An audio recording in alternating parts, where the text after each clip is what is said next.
박격포. 이 무기는 매우 단순한 구조를 가지고 있지만 최전선에서 전투를 치르는 보병에게 신속한 화력 지원을 제공해주기 때문에 오랜 기간 군대의 정식 제식 무기로 채택되어 왔습니다. 박격포의 기원은 정확히 알려진 것은 없지만 대략 1453년 콘스탄티노플 공방전에서 처음 사용된 것으로 되어 있습니다. 오스만 군은 19톤에 달하는 거대한 포를 주조하여 300kg의 돌을 날려보내 콘스탄티노플의 성벽을 무너뜨리고 도시를 점령할 수 있었습니다. 이후 박격포는 다양한 크기로 제작되어 전투에 사용되었는데 보통 포신의 각도는 조절할 수 없었으며 운용 요원이 화약의 양을 대략적으로 조절해 사거리를 늘리거나 줄일 수 있었습니다. 독일군은 1차 세계대전에서 보병 부대가 포병의 지원 없이 적의 거점을 박격포로 집중 공격하고 이후 병력을 적 진지로 돌격시키는 전술을 개발해냅니다. 이에 따라 박격포의 포신 각도를 조절할 수 있도록 했으며 다양한 상황에 대처할 수 있도록 76mm에서 250mm까지 무려 8종류의 박격포를 운영했습니다. 독일군이 대전 기간 동안 보유했던 박격포는 1만 7천문에 달했고 이를 조작하는 병력도 20만 명이 넘었습니다. 독일군 박격포의 위력을 체험한 영국군은 매우 당황하게 되었고 그래서 그들은 뒤늦게 독일군의 박격포를 도획해 비슷한 모양을 만들어냈지만 성능이 충분하지 못했습니다. 이러한 상황에서 영국의 농기계 제조업체에서 근무하고 있던 윌프레드 스토크스는 1915년 새로운 구조의 박격포를 개발해냅니다.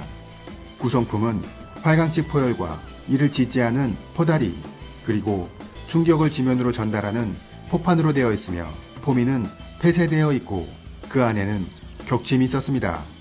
포탄에 안전핀을 제거하고 포구에 삽입하면 뇌관이 격침으로 인해 터지게 되면서 포탄이 목표로 날아가게 됩니다. 스토크스 박격포는 놀라운 정확도와 운용의 간편함을 보여주었기 때문에 현대 박격포의 원형이 되었습니다. 이렇게 전쟁 중 급조된 박격포는 전후 구식 무기로 취급받게 되면서 대부분 폐기 처분되거나 일선 병기에서 물러나게 되었습니다. 하지만 1920년대 후반 보병의 근접 화력 지원에 대한 연구가 진행되면서 박격포는 다시 각광을 받게 됩니다. 원래 보병에 대한 화력 지원은 포병이 담당하고 있었는데 중요한 것은 보병이 요구할 때 보병의 즉각적인 화력 지원이 쉽지 않다는 것이었습니다. 포병은 보통 보병의 후방에 위치하기 때문에 무선 통신이 발달하지 않은 상황에서 즉각적인 지원이 어려웠고 그렇다고 보병이 직접 야포를 운영하기에는 무게도 무겁고 추가 병력도 많이 필요했습니다. 그래서 보병이 직접 운영할 수 있도록 경량화된 박격포가 주목받게 된 것입니다. 2차 대전에서 박격포는 사거리와 파괴력에서 비약적인 발전을 이루게 되었으며 연합군과 축축군은 각자의 상황에 맞는 다양한 종류의 박격포를 개발해 사용했습니다. 이후 서방 세계의 박격포 구경은 60mm, 81mm, 4.2인치, 120mm로 통일되었습니다. 60mm 박격포는 프랑스의 화포 제작자 브랑에 의해 개발되었으며 미군은 1938년 이 포를 라이센스 생산해 M2라는 제식 명칭을 붙여 사용했습니다. M2의 유효 발사 속도는 분당 18발이며 사거리는 1800m인데 한국군도 6.25 전쟁 당시 487문의 M2를 보유하고 있었습니다. 미군은 기존 M2를 소폭 개량해 M19를 개발했는데 우리나라는 1975년 M19를 모방해 최초의 국산 박격포 KM19를 개발해 사용했습니다. 1984년 국방과학연구소는 자체적으로 새로운 60mm 박격포 KM181을 개발합니다. KM181의 무게는 18kg이며 사거리는 기존 KM19의 1800m에서 3500m로 향상되어 보병의 중대 지원 화기로 사용되었습니다. 여기에서 잠시 수형 박격포에 대해 알아보겠습니다. 기존 박격포는 포열과 포판, 포다리로 구성되어 있지만 수형 박격포는 포열만 있는 것으로 휴대성을 극대화했으며 운용 요원이 스스로의 감각으로 거리를 조절해 사격하는 방식입니다.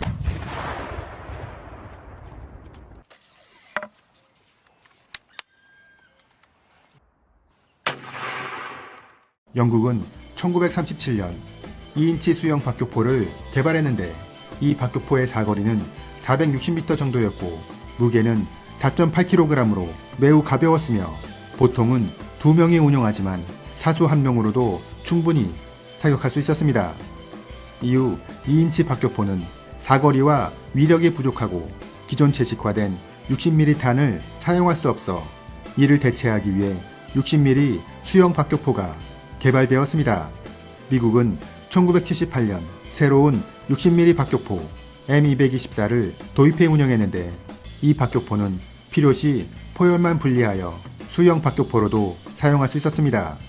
M224의 기본형 무게가 22kg인 반면 이를 분리한 수영 박격포는 7.6kg의 무게로 휴대가 매우 편리하여 2011년 개량된 M224 A1의 분리형인 수영 박격포는 탄소 섬유 재질을 사용해 무게가 6.5kg입니다. 미군은 아프가니스탄과 이라크 전쟁에서 이 수영 박격포를 이용해 직사화기로 타격하기 어려운 언덕 너머나 건물의 상부를 공격할 수 있었고 연막탄을 이용해 아군을 은폐시키는 용도로 사용되기도 했습니다. 우리 군은 현재 이러한 수영 박격포를 운용하지 않고 있는데 이번 2021년 아덱스에서 현대위아가 60mm 수영 박격포를 새로 공개했습니다. 기존 60mm 박격포인 KM181이 18kg인 반면 현대위아의 수영 박격포는 7.5kg이며 최대 1350m의 사거리를 가지고 있습니다. 현재 육군은 신속대응 사단을 편성 중에 있는데 특수부대나 신속대응 사단이 수영 박격포를 운영한다면 기동성과 화력 지원을 동시에 만족시킬 수 있을 것으로 기대되고 있습니다. 다음은 81mm 박격포입니다. 미군은 1935년 프랑스의 81mm 박격포를 라이센스 생산해 M1이라는 이름으로 제식화했으며 우리 군도 6.25 전쟁 당시 2000여 문의 M1을 운용했습니다. 미군은 1952년 성능이 향상된 M29를 개발했으며 우리 군은 이를 모방한 KM29A1을 운용했고 1996년 국방과학연구소에서 새로운 모델 KM187을 개발했습니다. KM187의 무게는 42kg으로 병사들이 직접 운반할 수 있으며 최대 6,350m까지 포탄을 날릴 수 있습니다.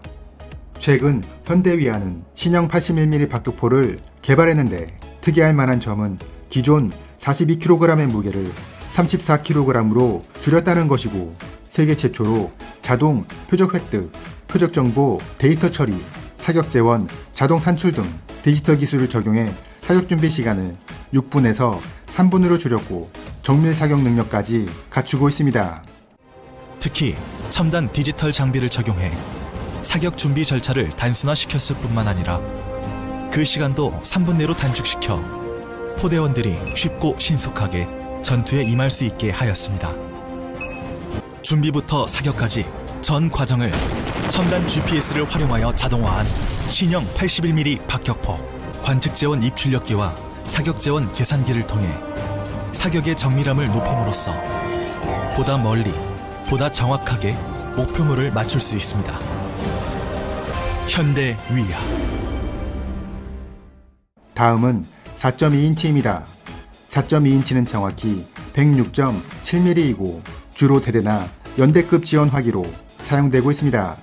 미군은 2차 대전 중인 1943년 M2라는 4.2인치 박격포를 개발했으며 포탄이 거의 수직으로 낙하하는 만큼 105mm 곡사포보다 위력이 더 좋았다고 합니다. 특이한 점은 포신이 강선식으로 되어 있어 연사 속도는 느리지만 탄이 바람의 영향을 받지 않아 명중률이 좋다는 장점이 있습니다. M30은 M2의 후속 기종으로 사거리가 4000m에서 6800m로 늘어난 만큼 무게는 기존 151kg에서 302kg으로 2배나 증대되었습니다. 우리 군은 1980년 M30을 모방한 KM30을 개발해 사용해왔으며 최근 KM105A1 차륜형 자주포나 120mm 자주 박격포로 대체되어 가고 있습니다. 120mm 박격포는 전 세계에서 보병이 운용하는 지원화기 중 가장 큰 화력을 자랑합니다. 120mm 박격포는 2차 대전 중 소련군이 개발한 것인데 이를 독일군과 연합군이 모방하게 되면서 현재는 서방 국가와 공산국가 모두 120mm를 운용하고 있고 탄도 서로 호환된다고 합니다. 최근 S&T 중공업은 신형 120mm 자주 박격포를 개발했습니다. 장갑차에 탑재되어 운용되는 이 박격포는 8km의 사거리를 가지고 있지만 사거리 연장탄을 사용하면 13km로 늘릴 수 있으며 160도 선회 능력, 자동화된 사격 지휘 체계를 가지고 있습니다. 120mm 박격포는 모든 게 자동으로 사격 지원 계산, 탄 장전, 사격 초탄 발사까지 약 30초면 초탄이 발사하게 됩니다.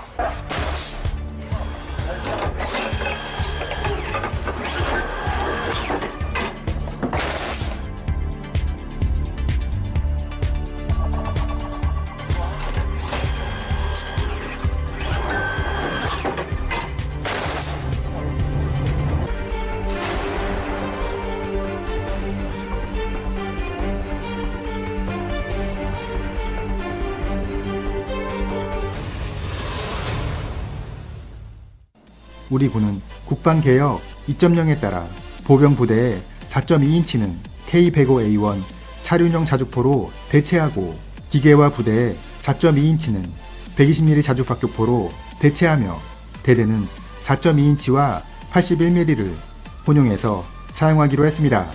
그리고 60mm 박격포는 일부 특수부대를 제외하고 모두 퇴역하여 예비군물자로 전환될 예정입니다. 박격포는 보병에게 있어서 어떠한 무기체계보다 신속한 화력 지원이 가능했기 때문에 병사들에게는 무겁고 거추장스러운 존재이지만 지휘관에게는 없어서는 안 될 소중한 자산이었습니다. 특히 산악지형이 많은 한국에서 박격포는 적을 효과적으로 타격할 수 있는 화력으로 현재 개발되어 있는 81mm와 120mm 자주 박격포가 하루빨리 일선부대에 배치되기를 기대해봅니다. 이상으로 보병의 애증의 무기 박격포였습니다.